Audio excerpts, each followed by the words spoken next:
दोस्तों बहुत बहुत स्वागत है आपका हमारे इस हेल्थ अवेयरनेस प्रोग्राम में। आज का सेशन थोड़ा डिलीशियस, थोड़ा स्पाइसी, थोड़ा क्रिस्पी, थोड़ा टेस्टी और थोड़ा फेवरिंग होने वाला है। आप सोच रहे होंगे यार ये क्या कुछ खाने पीने से रिलेटेड है। जी हाँ, बिल्कुल सही पहचाना आपने। आज का सेशन हमारा कुछ ना कुछ खाने पीने से, विमेन हेल्थ के ऊपर, विमेन फिटनेस के ऊपर सबसे जुड़ा हुआ है, क्योंकि आज का ये स्पेशल एपिसोड डेडिकेटेड है हमारा विमेन्स डे पे, सॉरी मदर्स डे पे। I am so sorry for that, mother's day पे। तो एक मदर का बहुत रोल होता है, हम सभी जानते हैं। माँ का दर्जा भगवान का दर्जे के बराबर है, because God can not be everywhere, so he created mom. तो एक अनकंडीशनल लव की जब हम बात करते हैं तो माँ का प्यार सबसे अनोखा है, सबसे प्यारा है। तो इसी चर्चा को आगे बढ़ाएंगे। हमारे बीच आज जाने माने दो एक्सपर्ट्स हैं, और पहले हैं डाइटिशियन मेघा मेघा मुखीजा, एंड दूसरी है फिजियोथेरेपिस्ट डॉक्टर लविका आहूजा। बहुत बहुत स्वागत है आप दोनों का जी सेशन में। मैं ब्रीफ करना चाहूंगा डाइटिशियन मेघा, जो कि एक्सपर्ट हैं डाइट्स में, डाइट की काउंसलिंग्स में, और स्पेशली ये एक सर्टिफाइड न्यूट्रीजेनोमिक्स काउंसलर हैं। मैम ये होता क्या है न्यूट्रीजेनोमिक्स? न्यूट्रीजेनोमिक्स जेनेटिक्स मतलब जहां हम अपनी डिजीज को 100% तो नहीं but yes with great efficacy हम पता कर सकते हैं कि हमारे जो जिनोम्स है, जेनेटिक प्रीडिस्पोजिशन है, डायबिटीज होने के चांसेस कितने हैं, कार्डियोवैस्कुलर रिस्क के चांसेस कितने हैं, फूड एलर्जीज के कितने चांसेस हैं। और दूसरा इससे सबसे ज्यादा जरूरी ये चीज भी पता चल सकती है कि हमें कार्ब्स, फैट और हर, जैसे कहते हैं ना, हर किसी को कहते हैं कीटो कर लो, कोई कहता है मॉडरेट कार्ब कर लो, लो कार्ब कर लो डाइट, बट किसी को हाई कार्ब सूट करती है। जैसे इंडियन सिनेरियो में हाई कार्ब डाइट बहुत अच्छे से सूट करती है। कैसे सूट करती है वो हमें ऐसे पता चलता है कि जब हम जेनेटिक टेस्ट करवाते हैं तो हमें पता चल जाता है कि बॉडी को कितने कार्ब्स, प्रोटीन और fat to remain healthy. So this is न्यूट्रीजेनोमिक्स। Dietitian जो मेगा हैं वो एक सर्टिफाइड न्यूट्रीजेनोमिक्स काउंसलर भी हैं, प्लस साथ साथ उन्होंने पोस्ट ग्रेजुएशन करी है और पब्लिक हेल्थ न्यूट्रिशन के अंदर भी। सो मैम सबसे पहले हम बात करें, जैसे आपने कहा कि न्यूट्रिशन की हमने बात करी, न्यूट्रिशन में जाहिर सी बात है खाना पीना, डाइट सब कुछ आती है। तो जब हम बात करते हैं डाइट की, हम जब स्कूल में पढ़ते थे तो कहते हैं बैलेंस डाइट सुनते आते थे। तो ये बैलेंस डाइट क्या है? ये क्या कुछ हमारे फैट से जुड़ी होती है या हमारी डेली लाइफस्टाइल से जुड़ी है? What is the meaning of balance diet? तो बैलेंस डाइट एक ऐसा वर्ड है जिसको हर किसी ने अपनी डेफिनेशन दे दी है।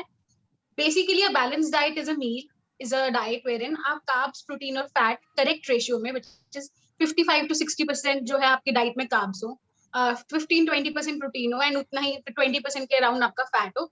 इस रेशियो को हम थोड़ा बहुत ऊपर नीचे कर लेते हैं depending on the health disorders people are having and the age group they are in, but this is what balance diet is. पर लेमैन के लिए ये काउंट करना कि कितना कार्ब्स है, फैट है, प्रोटीन है, ये बहुत डिफिकल्ट है। ये हमारा मतलब this is what we have to do. So for layman, a balanced diet is a diet wherein they are eating normal food.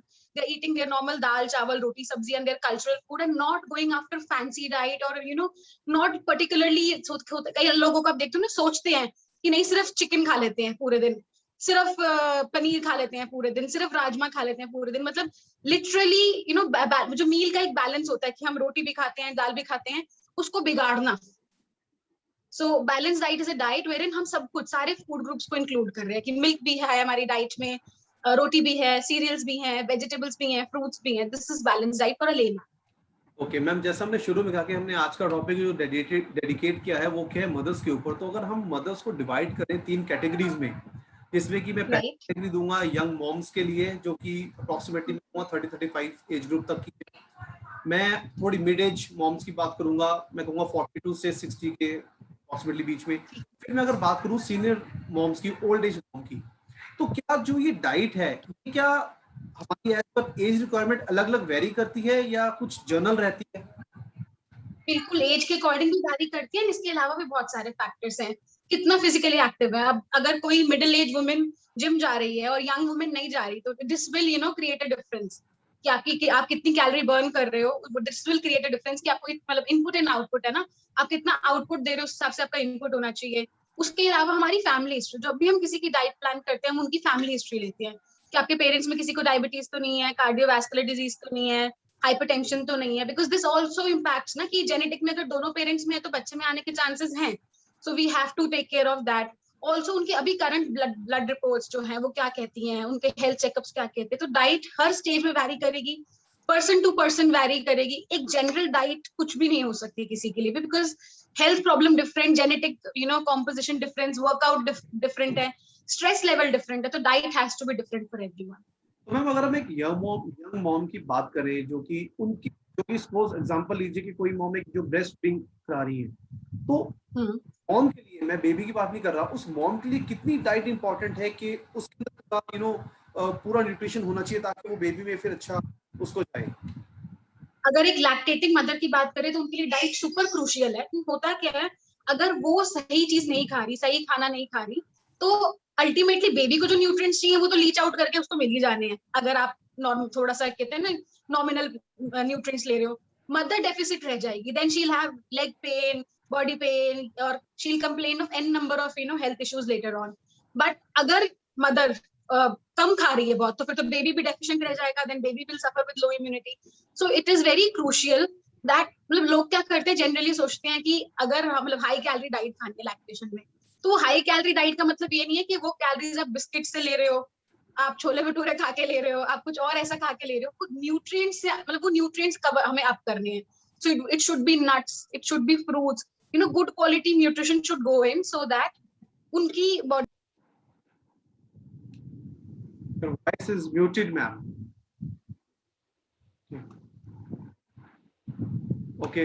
Oh, yeah, it's okay now. मैं अभी जैसे हमने यंग मॉम्स की बात करी, डॉक्टर लविका, मेरा एक सवाल है आपसे कि जब हम बात करते हैं यंग मदर्स के लिए, तो आप एक फिजियोथेरेपिस्ट हैं, तो यंग मॉम की हेल्थ या आपके क्लिनिक में भी आप देखते होंगे कि कितनी कॉमन प्रॉब्लम्स आपको देखने को मिलती हैं कि जो न्यू जिन्होंने डिलीवरी करी या बैक पेन की प्रॉब्लम हो गई उन्हें, या कोई ऐसी चीजें आपको लगता है कि कॉमन है सर्वाइकल की प्रॉब्लम में, कोई है ऐसी कॉमन प्रॉब्लम्स जो यंग मदर्स में हो? First of all hello everyone.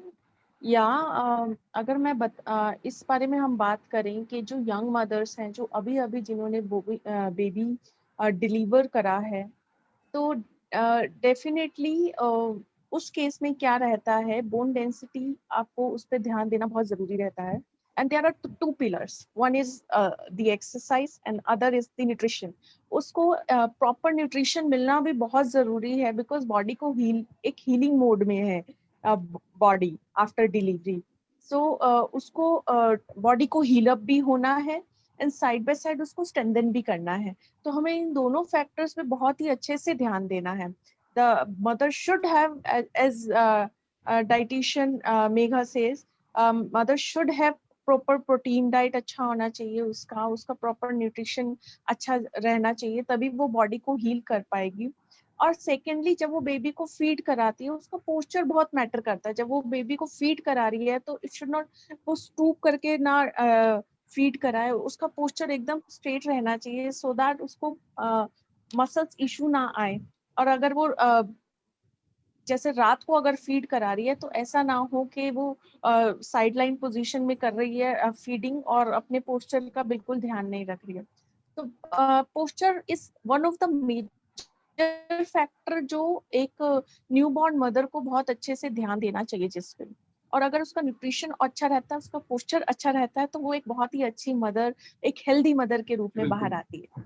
बिल्कुल। डाइटिशियन मेघा, अभी लविका जी ने एक पॉइंट बोला बीएमडी के ऊपर, यानी जो हमारी बोन मिनरल डेंसिटी होती है, ये आई थिंक कैल्शियम से रिलेटेड होता है सब कुछ। तो कैल्शियम का कितना बड़ा रोल है एक यंग मॉम में जिसने अभी बेबी को डिलीवर किया है?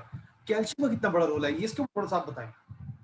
इसमें 2 पॉइंट्स है जो बहुत इंपॉर्टेंट है। पहला है vitamin D deficiency. So vitamin D deficiency is like, it's like very prevalent in here in India, and not here in India, globally भी है, but India में prevalence ज्यादा है because यहाँ पर किसी को आप supplement दो, आपने बोला एक हफ्ते का एक खाना है, 8 खाने हैं, वो 2 खा के छोड़ देंगे क्योंकि हफ्ते का एक है, नहीं याद रहेगा, बहुत सारे फैक्टर्स हैं, टेस्ट महंगा है, 1500 रुपीज के आसपास है, लोग अफोर्ड नहीं कर पाते, या कर पाते हैं तो करवाते नहीं है, बहुत सारे फैक्टर्स आ जाते हैं। विटामिन डी अगर आपका कम है तो नो मैटर आप जितना मर्जी डाइट से कैल्शियम ले लो, वो कैल्शियम एब्जॉर्ब नहीं होगा। So vitamin D is a very crucial factor for calcium absorption. Also there are many other factors but vitamin D is one of them. So बहुत important है यंग मदर्स के लिए, पहले तो अपना फोकस करें बिकॉज विटामिन डी एक vegetarian को सिर्फ सनलाइट से मिल सकता है। हाई राइज बिल्डिंग, सुबह के टाइम पर, धूप के टाइम पर हम घर में काम कर रहे होते हैं, या working moms are going out to their offices, तो सन एक्सपोजर तो कहीं है नहीं, सो इट इज इम्पोर्टेंट। और वैसे भी अगर सन एक्सपोजर हो भी तो डेफिशिएंसी में काम नहीं कर सकता। तो पहला इंपॉर्टेंट पॉइंट है कि विटामिन डी सप्लीमेंटेशन को हम क्रूशियल माने, और ऐसे नहीं कि सेल्फ मेडिकेट कर लिया, get your levels tested, get it vitamin D prescribed from a doctor or a dietitian, and then take a proper course and follow आजकल up बहुत करो। सारे हम देख सकते हैं कि न्यूट्रास्यूटिकल्स जो कंपनीज हैं या जो कैल्शियम सप्लीमेंट जो विटामिन डी बनाती हैं, तो these can be taken up with the prescription of doctor, ये ले सकते हैं उनकी हेल्प से हम? प्रिस्क्रिप्शन ऑफ डॉक्टर की एडवाइस के बाद, क्योंकि विटामिन डी की मेगा डोज बहुत ज्यादा हार्म कर सकती है, तो कहीं आप ओवर डोज ना कर जाओ। तो इट इज वेरी क्रूशियल कि आप प्रिस्क्रिप्शन, डॉक्टर के प्रिस्क्रिप्शन के बाद ही विटामिन डी लो। उसके बाद विटामिन डी होगा तो कैल्शियम एब्जॉर्ब होगा, और बाकी कैल्शियम के लिए आई हैव सीन पीपल कि लोग चाय पी लेते हैं दिन में 3 बारी, मतलब मदर्स की बात कर रही हूँ कि सिर दर्द हो रही है, बहुत काम है, 3 बारी चाय पी ली, 5 बारी चाय पी ली, but milk is nowhere, curd, paneer, इस पे फोकस नहीं कर रहे अगर वेजिटेरियंस की बात करें तो। नॉन वेजिटेरियन अगर हार्डकोर है तो किसी ना किसी तरीके से अपना प्रोटीन और कैल्शियम फिर भी पूरा कर लेते हैं। वेजिटेरियंस का प्रॉब्लम आती है, मिल्क कर्ड पनीर खाया नहीं ड्यू टू XYZ रीजंस, और बाकी सब चीजें इतना नहीं, कैल्शियम उन्हें दे नहीं पाते। तो इट इज इंपॉर्टेंट कि आप green leafy vegetables, milk curd paneer, nuts and seeds अपनी डाइट में इंक्लूड करो, सो दैट डाइटरी कैल्शियम भी अच्छा रहे। एंड अगर आपकी डॉक्टर ने सप्लीमेंट प्रिस्क्राइब किया है कैल्शियम का, तो वो भी प्रॉपर कोर्स की तरह लो, but calcium supplement should come with a start end end date. ऐसे नहीं कि एंडलेस खाते रहे, बिकॉज फिर वो हमारी आर्टरीज में हार्डनिंग, एथेरोस्क्लेरोसिस कर सकता है, और बहुत सारी और हेल्थ प्रॉब्लम दे सकता है excess of calcium. So it is important कि आप एक स्टार्ट डेट और एंड डेट डॉक्टर जो भी आपको प्रिस्क्राइब करता है उतना ही कैल्शियम वही सप्लीमेंट खाएं। चलिए, ये तो बात हुई यंग मॉम्स के ऊपर। अब अगर हम बात करें मिड एज मॉम्स, यानी अप्रोक्सीमेटली में एक फिगर ले लूं कि 40 टू 60 के बीच में, तो मेरा सवाल रहेगा पहले डॉक्टर लविका से। डॉक्टर लविका, आप मिड एज में कि क्या प्रॉब्लम्स ऑब्जर्व करती है नॉर्मली? जैसे हम देख सकते हैं कि आर्थराइटिस की हो गई या नी पेन की हो गई, ये कितनी कॉमन है प्रॉब्लम जो एक मिड एज मदर में आपको लगता है कि है? सी मिड एज वुमेन का रिस्पॉन्सिबिलिटी और ज़्यादा बढ़ जाती है, क्योंकि बच्चे बड़े हो जाते हैं, उनको proper nutrition, you can say कि सारा दिन किचन में ही लगे रहना पड़ता है। अगर एक वो उनके इसके प्रॉपर न्यूट्रिशन के बारे में ध्यान दे रही हैं, या आजकल बच्चों के साथ स्मार्टफोन पे ही बैठ के हम क्लासेस अटेंड करवा रहे हैं। सेकेंडली 40 टू 60 की अगर आप बात कर रहे हैं, तो एंड देन इसमें मेनोपॉज एज भी आती है, उसमें वैसे भी बोन डेंसिटी कम हो जाती है। तो डेफिनेटली उस एज में तो ज्यादा ध्यान देना होता है मदर्स को अपनी एक्सरसाइज पे, अपने न्यूट्रिशन पे। तो they should always go for the stretching exercise, so that उनका जो बॉडी की फ्लेक्सिबिलिटी है वो हमेशा मेंटेन रहे, उनका मेंस्ट्रुएशन अच्छा रहे, उनका कार्डियोवास्कुलर हेल्थ है, जो हार्ट एंड लंग का हेल्थ है, वो बहुत अच्छा रहे। बिकॉज अब वो खुद नहीं, एक पिलर जब घर का सीधा नहीं रहेगा तो बाकी सब चीजें कैसे हम मैनेज कर पाएंगे। बिल्कुल, आपने बड़ी अच्छी बात करी, पिलर की ओर बात करी, तो मैं डाइटिशियन मेघा से कहूंगा कि इस पिलर को और स्ट्रॉन्ग कैसे बना सकते हैं। क्या आपके हिसाब से लगता है कि क्या ऐसी डाइट, अच्छी खुराक होनी चाहिए इस पिलर को मेंटेन करने के लिए? जब हम 40 टू 60 की बात करते हैं ना, तो यहाँ पर डाइट में ना कंसिस्टेंसी आने बहुत जरूरी है। मतलब लोग क्या करते हैं, मतलब जो हम रिकॉल लेते हैं इन जनरल, हमने फ्रूट खाया, कब खाया, हफ्ते में 2 बार ही खाया, तो खाया, फ्रूट काउंट कर लिया। सो कंसिस्टेंसी जरूरी है। तो अगर आपको बोला गया है कि आपको 2 फ्रूट खाने हैं, तो कंसिस्टेंटली आपने डेली खाने हैं। नट्स खाने, अगर आमंड्स की बात कर रहे हैं, वॉलनट्स बोल रहे हैं, कुछ भी बोल रहे हैं, तो कंसिस्टेंटली उसको डेली खाना, ताकि वो आपको हेल्थ बेनिफिट दे पाए। 40 टू 60 वाला एज ग्रुप, जैसे डॉक्टर लविका ने बोला ना राइटली, कि बहुत उस टाइम पर उनके बड़े बच्चों का स्ट्रेस हो जाता है, किसी के कोई एंट्रेंस एग्जाम है, किसी का कुछ है, बहुत सारी कैटेगरीज उसमें ऐसी आ जाती हैं, और लाइफ में इतने ट्विस्टिंग टर्न्स आ जाते हैं कि मदर्स अपने ऊपर फोकस हटा देती हैं। एंड राइटली सेड कि एक्सरसाइज बहुत इंपॉर्टेंट। अगर मैं कैल्शियम का सप्लीमेंट खा रही हूँ, I am not moving, absorb नहीं होगा। मतलब हम क्रूशियली कहते हैं कि कैल्शियम का सप्लीमेंट सुबह लो जहां आप मूव कर रहे हो, रात में मत लो जहां आप डॉर्मेंट हो, because unless and until you take a supplement and move around calcium के लिए स्पेसिफिकली, वो एब्जॉर्ब नहीं होगा। और 40 टू 60 की एज ग्रुप में कंसिस्टेंसी समथिंग आई थिंक कि वो लैक करते हैं। मतलब कभी खाया, कभी नहीं खाया। अगर आप उनसे पूछो अच्छा बादाम खाते हो, हाँ खाते हैं, अगर आप उनसे खुरेदोगे ना और डिटेल में पूछोगे, तो हफ्ते में शायद वो 3 बार ही खाते हुए को कह रहे हैं हम खाते हैं। वो 5 बादाम जो हफ्ते में मतलब 3 बार कोटा पूरा करते हैं, चाहे जैसे भी करें, कोटा पूरा करने वाली बात हो गई। एनीवेज, मतलब कोटा जब पूरा हम करना पड़ता है। जब हम इस एज की बात करते हैं, तो हम देख सकते हैं कि डायबिटीज की प्रॉब्लम, थायराइड की प्रॉब्लम, वेट गेन की प्रॉब्लम, या और भी फीमेल रिलेटेड प्रॉब्लम्स काफी बढ़ जाती हैं, आर्थराइटिस की दिक्कत। तो मैं डाइटिशियन मेगा से पूछना चाहूंगा कि क्या हर एक को अलग अलग वे में देखना चाहिए? एक डायबिटिक डाइट हो गई, आर्थराइटिस डाइट हो गई, सब कुछ अलग अलग कैटेगरीज हैं या कुछ कॉमन भी कर सकते हैं हम? मैं बताती हूँ। अब ना ये वर्ड जो है ना, ये कहने में गलत लगता है, डायबिटिक डाइट, अर्थराइटिस की डाइट और ये वाली डाइट, मतलब कहने में ये थोड़ा सा वियर्ड साउंड करता है कि हाँ डेफिनेटली। ये आपस में से डिफरेंट होंगे, but see food is food, ठीक है। अब ऐसा तो है नहीं कि डायबिटिक मैंगो नहीं खा सकता या चीनी खा ही नहीं सकता, खा सकता है, बट क्वांटिटी में एक कैपिंग आ जाती है कि हाँ मैंगो खा सकते हो, 150-200 ग्राम खाना एक सिटिंग में, रोटी के साथ मत खाना, एज अ स्नैक खाना कि एकदम से कार्ब लोड ना बढ़ जाए। चीनी ऐसा तो है नहीं कि वो चाय में चीनी नहीं डाल सकता, अगर उनकी शुगर लेवल्स बिल्कुल कंट्रोल्ड हैं और अगर वो थोड़ी बहुत आधा चम्मच चीनी चाय में डाल के पी लेते हैं, सो नॉट अ प्रॉब्लम। अगर ऐसी कोई मतलब कंट्रोल लेवल में कर रहे हैं तो ऐसा कोई पर्टिकुलर डाइट नहीं होती है, हर चीज में एक मॉडरेशन लानी पड़ती है as per the health disorder. सो जैसे कि डायबिटीज की मतलब एक एक करके बात करते हैं, अगर हम डायबिटीज की बात करते हैं तो डायबिटीज में सामने वाले बंदे को समझना पड़ेगा कि मुझे एक बारी में इतने ज्यादा कार्ब्स नहीं खा लेने कि मेरी शुगर स्पाइक कर जाए, मुझे small and frequent meal pattern लेना है। तो पहली इंपॉर्टेंट बात जो डायबिटीज के लिए है वो है small and frequent meal pattern. आजकल इंटरमिटेंट फास्टिंग का बहुत ट्रेंड है, बट रिसर्च हैज प्रूवन कि इंटरमिटेंट फास्टिंग का डायबिटीज में कोई बेनिफिट नहीं है। तो मतलब लोग जो टाइम कंट्रोल खा रहे हैं कि हम कम घंटे खाएंगे, 8 घंटे खाएंगे सिर्फ दिन में, कम खाना जाएगा, वेट लॉस हो जाएगा, ये डायबिटीज पे काम नहीं करेगा। You have to take small and frequent meal, because diabetic को इतनी भूख लगती है कि वो कंट्रोल नहीं कर पाता, तो अगर वो ऐसा करेगा तो किसी टाइम स्प्लर्ज कर जाएगा। तो small and frequent meal pattern पहला इंपॉर्टेंट पॉइंट है। दूसरा, खाना खाने से पहले कुछ प्रोटीन का एलिमेंट खा लेंगे तो उनकी अपने आप ही, जहां 3 रोटी की भूख है वो 1, 1.5 या 2 रोटी की रह जाएगी। तो अगर दाल है, दही है, आप खाना खाने से पहले, या पनीर है, कच्चा पनीर हो गया, आप खाना खाने से पहले उसको खा लो, सैलेड खा लो, उससे आपका जो मेन मील की एपेटाइट है वो थोड़ी सप्रेस हो जाएगी और हमारे को एड ऑन प्रोटीन जो उनको देना जरूरी है उसको देने में हेल्प मिल जाएगी। सो डायबिटीज, अगर डायबिटिक लोग अगर ये सिर्फ 2 बातों का ध्यान रख लें और एडिशनल जो मतलब सिंपल कार्बोहाइड्रेट्स हैं जैसे कि जिसमें कोई न्यूट्रिएंट नहीं है, 0 कैलोरी फूड्स जो है जैसे बिस्किट्स, ब्रेड्स हो गई, रस हो गया, चीनी हो गई, इनको कम कर दे।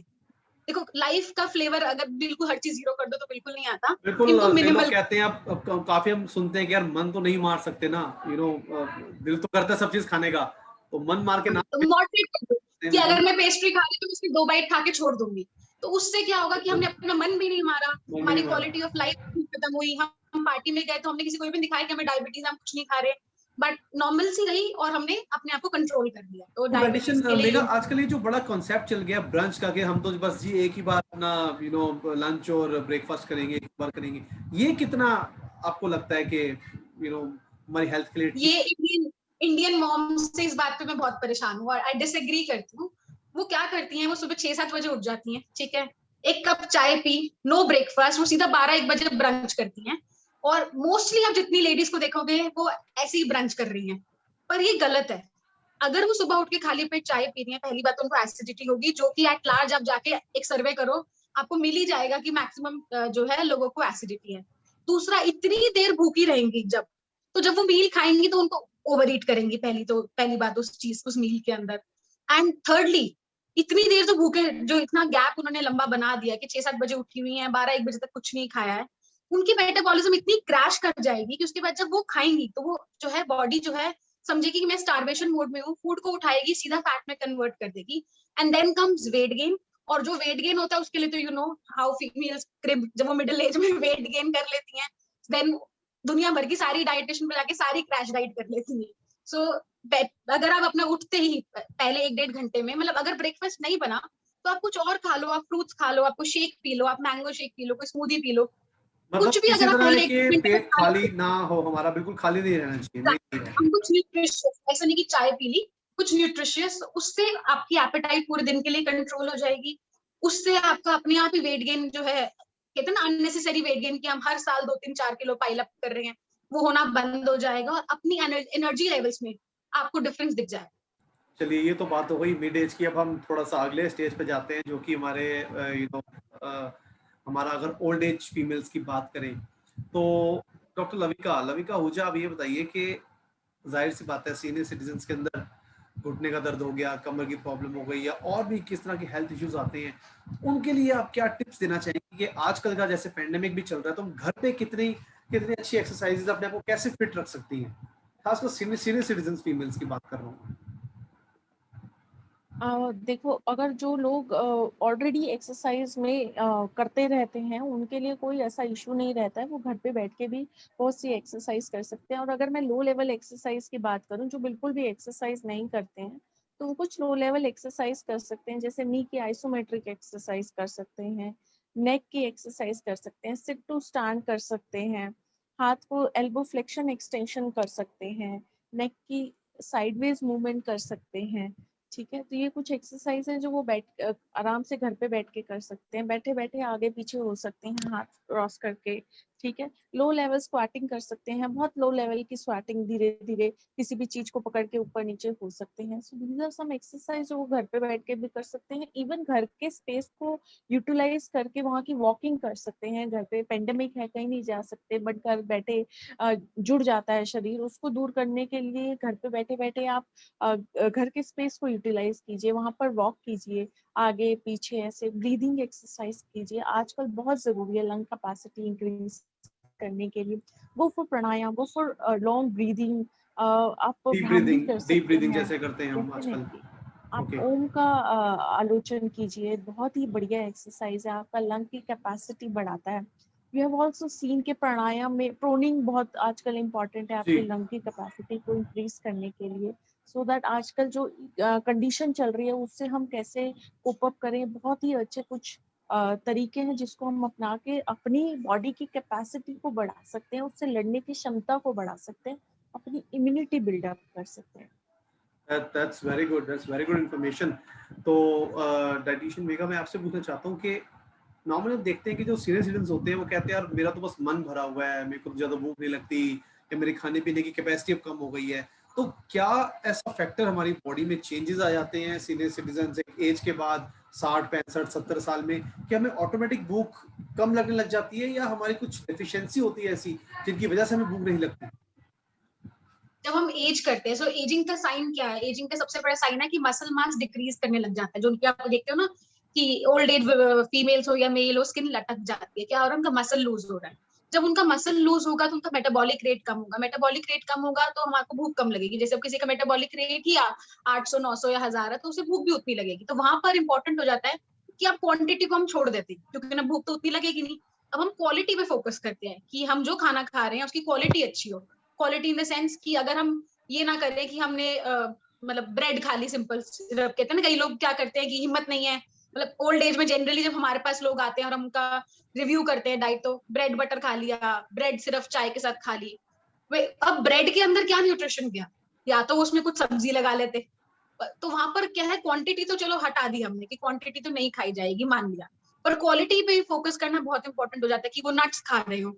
अगर डेंटल इशू है तो नट्स को पाउडर करके दूध में डाल के या पाउडर को पानी से ले रहे हो। मतलब वहां पर इंपॉर्टेंट है कि हम क्वालिटी पर फोकस करने पे आ जाए। ओवरऑल मतलब आप ये कहना चाहते हैं कि जैसे हम सुनते हैं कि कम खाइए अच्छा खाइए, तो ये बिल्कुल। जी, जी बिल्कुल। So I think it's a beautiful session and we are also running short of time. तो मैं आजकल का जो पेंडेमिक चल रहा है, जिस तरह की कोविड सिचुएशन चल रही है, इसमें आप क्या टिप्स देना चाहेंगे? डाइटिशियन मेघा, मैं पहले आपसे पूछना चाहता हूँ, कुछ सोसाइटी को एक टिप्स दीजिए कोविड के। मेरी 2-3 रिक्वेस्ट है सोसाइटी से एट लार्ज, मतलब आप प्लेटफॉर्म है और बहुत लोग देखने वाले हैं, तो उनके लिए एक मतलब एक सबसे बड़ी टिप है कि कोविड में क्या हो रहा है, लोग व्हाट्सएप फॉरवर्ड, मतलब अगर कुछ फॉरवर्ड आ गया कि अच्छा जी लॉन्ग को ऐसे करके ले लो तो इससे तो ये हो जाएगा। People are looking for miracle वाले क्योर्स। मिरेकल वाले क्योर्स एग्जिस्ट नहीं करते, और कोविड टाइम लेता है रिकवरी में। ऐसा नहीं है मतलब अगर आपको कोविड हुआ है तो 15 दिन लेगा रिकवर होने में, तो you have to be patient, अपनी राइट मेडिकेशन लो, अपने मेडिकल प्रैक्टिशनर से पूछ के राइट चीजें खाओ। तो अब जैसे एक सबसे बड़ा मिथ जो मैं देख रही हूँ, अब लोग काढ़ा पी रहे हैं, ठीक है, अब हम 40 डिग्री पर बैठे हैं, इतनी गर्मी है दिल्ली के अंदर, और लोग काढ़े पे काढ़ा दिन में 2 बारी 3 बारी पी जा रहे हैं बिल्कुल एंडलेसली। और आप फेसबुक पे पोस्ट देखोगे ये जी काढ़ा, जो काढ़ा ऐसे बनाओ वैसे बनाओ। उनको ये समझना पड़ेगा कि इतनी गर्मी में अगर मैं मसाले डाल डाल के, हम इंडियंस हैं, हमारे खाने में गरम मसाला होता है जिसमें सारे मसाले हो जाते हैं, और हम खुद से भी खड़े मसाले खाने में डाल देते हैं। इसके अलावा अगर मैं अलग से मसाले उबाल उबाल के पानी में पीऊंगी तो वो मुझे acidity, gastrointestinal trouble, constipation, loose motion, कुछ ना कुछ तो देंगे ही देंगे।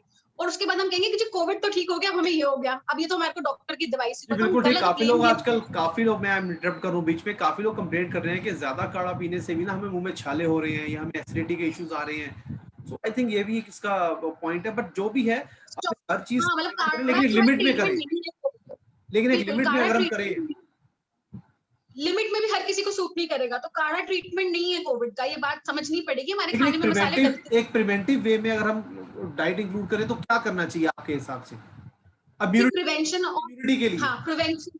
इम्यूनिटी एक दिन में बिल्ड नहीं होती है, इम्यूनिटी ओवरनाइट बिल्ड नहीं होती है। इम्यूनिटी एक ऐसी चीज है जो हम बचपन से बिल्ड कर रहे हैं, ठीक है। मतलब मैं क्या खा रही हूँ इतने सालों से, जो मेरे सेल्स बने हुए हैं, उससे इम्यून सिस्टम हमारा डेवलप होता है। एंड ऑब्वियसली एक यंग बंदे का with no auto immune disorder, एक ऐसे बंदे से जिसको कोई ऑटो इम्यून डिसऑर्डर है या एज ज्यादा है, इम्यून सिस्टम डिफरेंट होता है। तो कोविड के लिए अगर मेरे से कोई प्रिवेंशन बोलता है और कहता है कि मुझे बताओ क्या प्रिवेंटिव इसमें हम कर सकते हैं, तो मैं सबसे पहली चीज बोलती हूँ सोशल डिस्टेंसिंग, घर पे बैठो, मास्क पहनो। This is the only prevention. अगर मैं बोलूं आज ये आंवला खा लो तो जी आप एक दिन में ही आपको कोविड नहीं होगा, ऐसा नहीं हुआ। ये वाली पीक बहुत ही कंटेजियस है। इससे हम अपने आप को सिर्फ कहते हैं ना, एक दिन या 2 दिन की किसी चीज या सप्लीमेंट से नहीं बचा सकते। बट हाँ, इन जनरल अगर हम इम्यूनिटी की बात करते हैं कि हाँ हमें क्या करना चाहिए, अगर हम variety colourful fruits and vegetables खाते हैं, दिन के अंदर 5 सर्व्स फ्रूट एंड वेजिटेबल्स के लेते हैं, डेली बेसिस पर नट्स खाते हैं, बिकॉज उसमें देखो फ्रूट्स एंड वेजिटेबल्स में विटामिन ज्यादा होते हैं और नट्स में मिनरल्स ज्यादा होते हैं, तो हम अपने माइक्रो न्यूट्रिएंट को कवर अप कर लेते हैं। और माइक्रो न्यूट्रिएंट्स हमारे सही रहेंगे तो हमारा इम्यून सिस्टम अच्छा फंक्शन करेगा। और इन जनरल जैसे एक छोटी सी चीज है, अगर किसी को कंजेशन है तो काढ़ा पीने की जगह पर बहुत थोड़े से देसी घी को पहले गर्म करके उसमें अजवाइन को डाल के, जब वो स्प्लटर करने लगे अजवाइन, उसमें गुड़ डाल दो तोड़ के, उसको जैसे ही वो लिक्विड बन जाए गैस ऑफ करके उसको कटोरी में रख लो, मतलब एक अजवाइन गुड़ की बर्फी की तरह।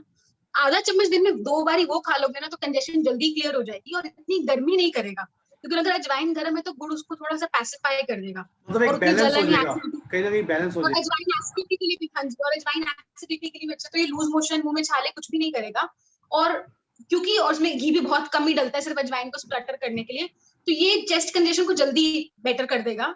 और वैसे तो एग्जैक्टली इम्यून सिस्टम पे कुछ नहीं कर रहा, बट हाँ एक सिम्टम को अच्छी तरीके से डील कर लेगा रादर देन काढ़ा। चलिए तो ठीक है, आई काढ़ा थिंक और अगर इन टाइम्स भी बहुत गड़बड़ हो रहे हैं लोगों के, तो समझना पड़ेगा कि काढ़ा स्टॉप करना पड़ेगा। चलिए आई थिंक बहुत अच्छा मैसेज दिया। अब डॉक्टर लविका, आप एज अ फिजियोथेरेपिस्ट क्या मैसेज देना चाहेंगी हमारी सोसाइटी को फिटनेस के ऊपर? अगर मैं फिटनेस इम्यूनिटी के बेसिस पे हम फिटनेस की बात करें तो you should go for at least 30 minute की एक्सरसाइज इन अ डे। आजकल वैसे ही लॉकडाउन है, आप आराम से कर सकते हैं घर पे। एक एरोबिक, वैसे तो कहा जाता है कि एरोबिक एक्सरसाइज करें 30 मिनट्स तक, सो दैट आपका इम्यूनिटी सिस्टम एक्टिवेट हो जाए। सो अगर आपको आप इंटरवल में भी कर सकते हैं, 15 मिनट का आप एक्सरसाइज करो, then go for a break, आपको जो भी करना है घर में करो काम, and then after again go for शाम को 15 मिनट उसके कवर अप कर लो, सो दैट यू अपना 30 मिनट्स आप पूरा उसको दीजिए अपनी एक्सरसाइजेस को। Either go for yoga, either so that आपके जो ऑर्गन्स हैं वो एक्टिवेट हो जाएं आपको इम्यूनिटी प्रोवाइड करने के लिए, ठीक है। तो और इसीलिए yoga is also a good thing. Otherwise you go for skipping, you can go for walking, you can go for jogging, घर पे आप आराम से कर सकते हैं अपनी एरोबिक कैपेसिटी बढ़ाने के लिए। जी, तो thank you so much to all the viewers. Special thanks to रेडिशन मेगा एंड लविका आहूजा जिन्होंने अपना कीमती समय हमें दिया। और उम्मीद करते हैं दोस्तों आपको ये हमारा सेशन बहुत अच्छा लगा होगा। इट्स एन अवेयरनेस सेशन, हम चाहते हैं आप अवेयर रहें, जागरूक रहें। किसी भी तरह का आपसे हेल्थ से रिलेटेड इशू है, आपके खाने पीने से है, आपकी फिटनेस पे है, आप अपने जो भी डाइटिशियन आप जिसको कांटेक्ट करते हैं या जिसको फॉलो करते हैं, या अपने हेल्थ के प्रोवाइडर जिनसे आप टच में हैं उनसे कांटेक्ट में रहिए। और अपनी फिटनेस के लिए किसी भी अच्छे डॉक्टर्स को या जिसको फॉलो करते हैं या फिजियोथेरेपिस्ट को आप जिनसे टच में हैं उनसे अपने रेगुलर टच में रहिए और छोटी छोटी चीज़ों को इग्नोर मत करें। और हाँ, कोई भी चीज़ को एकदम से फॉरवर्ड करने की बजाय उस पर एक सेकंड थॉट दीजिए कि वो कितना रिलायबल है, कितना एक्यूरेट है। मिस इन्फॉर्मेशन प्लीज प्लीज मत कीजिए। इन्फॉर्मेशन वही दीजिए जो सोसाइटी के लिए अच्छी है, बेनिफिशियल है, हेल्पफुल है और हेल्पफुल है। सो हम चाहते हैं आगे भी हम इस तरह के अवेयरनेस प्रोग्राम आपके साथ लाते रहें। और रेडिएशन मेगा हम आगे भी चाहेंगे कि हम कुछ पर्टिकुलर टॉपिक्स पे आपके साथ डिस्कस करें। जैसे हमने एसिडिटी की आज बात करी, हमने आज रिफ्लक्स डिजीज की बात करी, GERD हो गए, कॉन्स्टिपेशन हो गई, बहुत सारी चीजें हैं, फैटी लिवर हो गया, डायबिटीज हो गई। हम चाहते हैं कि हम एक स्पेसिफिक चीज को लेके आपके साथ डिस्कशन करें। और डॉक्टर लविका आहूजा, हम चाहते हैं कि हम कुछ स्पेसिफिक टॉपिक्स जैसे शोल्डर पेन हो गया, नी पेन हो गया, फ्रोजन शोल्डर हो गया, बैक पेन हो गया, इन पे हम एक एक सीरीज ऑफ सेशंस आपके साथ एक ऑर्गेनाइज करें। हम चाहते हैं हम जब भी आपको याद करें आप अपना कीमती समय जरूर हमें देंगे। So till then stay fit, stay healthy. Thank you so much. भगवान आप सबका भला करे। Thank you so much. Thank you. Thank you for inviting us. Thank you.